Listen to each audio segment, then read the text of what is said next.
I'm Gab, he's Jules. This is the Gab and Jules show presented by Gusto. Jules, we've been trying to prepare as we can for the largest World Cup in history. We've been going through the various groups. We're halfway there. Let's crack on. We've got Group G. Getting into it, pure basic. We have Belgium. Please, I know somebody again. Well, we're the golden generation because there were no cup. There's not much left of them. There are a couple survivors, a couple stragglers: Axel Witsel, Romelu Lukaku, Kevin De Bruyne, Thibaut Courtois, the eternal Thibaut Courtois. I have them as favorites, clear favorites, in a group that includes Egypt, Iran, and New Zealand. Toss up. Yeah, Egypt. Not the most sexiest of group. Let's be honest here. I mean, even Belgium under Rudi Garcia, who we're still not really sure what to expect, despite all the talent that they have, and some of the players have had really good season, like Yuri Tillemans, for example, and Aston Villa. But I'm not sure as well for Rudi Garcia. A bit like Carlo Ancelotti that we mentioned in the last show that we did when we previewed the first 6 groups of this World Cup. Rudi Garcia has never coached at international level in a tournament like this, and it's very different to club level. So let's see how he adapts. But you're right, they are absolutely hugely favourite to top the group. And then you know what? Behind that, I fancy Iran more than Egypt. Yeah, really, because I think this Iran side, with everything that's going on back home, we want to make their country proud and their people proud, and I think they already have a lot of talent. Obviously, maybe more than an Egypt team that didn't do well at AFCON, and despite Mo Salah being there for his last World Cup, I'm not sure in great form. Yeah, I think that's the thing with when we compare Iran and Egypt. I mean, look, Iran, there's obviously, there is a political dimension to all this, everything that's going on. It's an elephant in the room. We don't know how it's going to affect the players, but what we do know is they've consistently been great in Asian qualifying until really over the last 10, 20 years. Maybe you could argue Japan and Korea have matched them, but they've still been right up at the very top.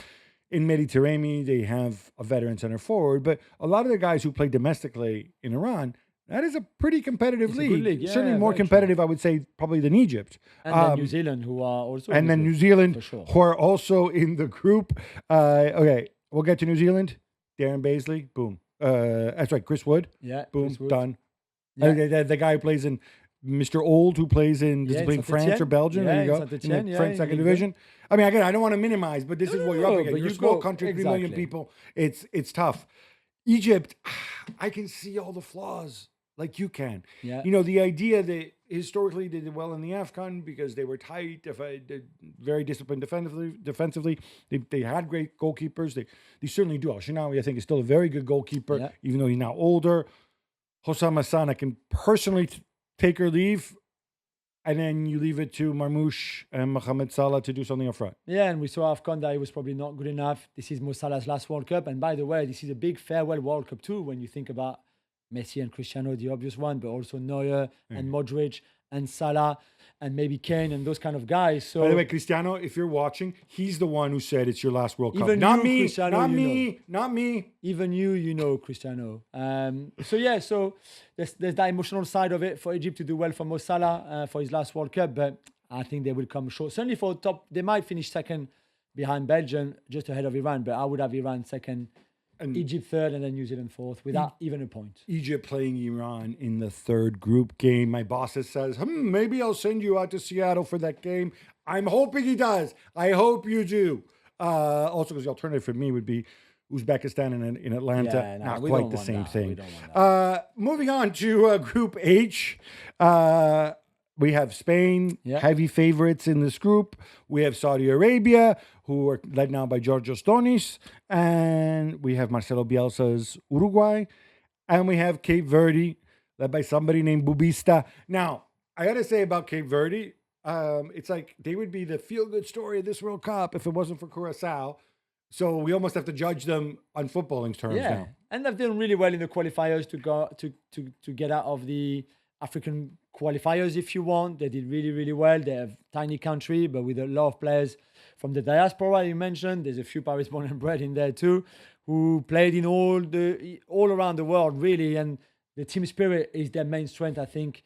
And they will be led by Stopira, their centre back, who is the captain, who had this great Cup win in Portugal, remember, earlier a With few a weeks second ago. division club. Yes, exactly. And I think they will have nothing to lose. So it'll be interesting. But Spain, obviously, hugely favourite. And for Uruguay and Bielsa, a bit of pressure because Bielsa, I think, has to deliver.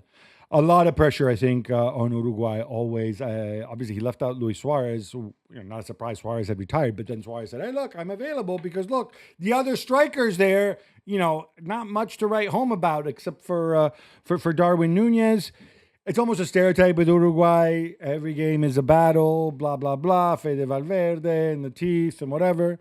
But you know what? That's not really Bielsa football either. And there's a reason I think Uruguay and Bielsa, I don't think they've been a great fit. I know it's like you're not allowed to criticize it. And I know, but I mean, compared to Tabarez, who said, I'm going to embrace this, this other grand old man of football, not quite the same success. No, although he had some good moments, really, and more disappointing ones, obviously, like in the last Copa America. But I think there's potentially something there, but he will need all those top players, so Darwin and Valverde, Araujo, to be really at their best for Uruguay collectively to do well. Araujo will be well rested. Yeah, that's true. I'm not sure they will be, but this is a good group for them because you think they would against Saudi Arabia and Cape Verde. They should be ahead and they should finish second behind Spain. We say should. I think the Saudi Arabia one, I would write them off at their peril. I think people find them slightly difficult to judge because we look at the players and, they almost all of them except for the guy at Lens. I think just about everybody else who's going to start plays in Saudi. Yeah. But let's not forget, that is a pretty good league. I mean, this is a league where the level's been elevated. They pay for the bigger clubs in Saudi. They play alongside all these superstars who've come over. And we'll see whether that makes them better. Yeah. I think it might. I think it's really, really tight. I think, and I think very difficult to call between Saudi and Uruguay. Do you see Spain going all the way? Are they the main favorite for you? We're gonna repeat that over and over again in the tournament. No, they're not. I think at some point things tend to unravel. I think there are some weaknesses in the squad, but like we said, Jules, and to everybody else, we'll try to talk more about the little guys than the big guys because there will be a lot of Spain talk. Because tell you what, they ain't going out this early.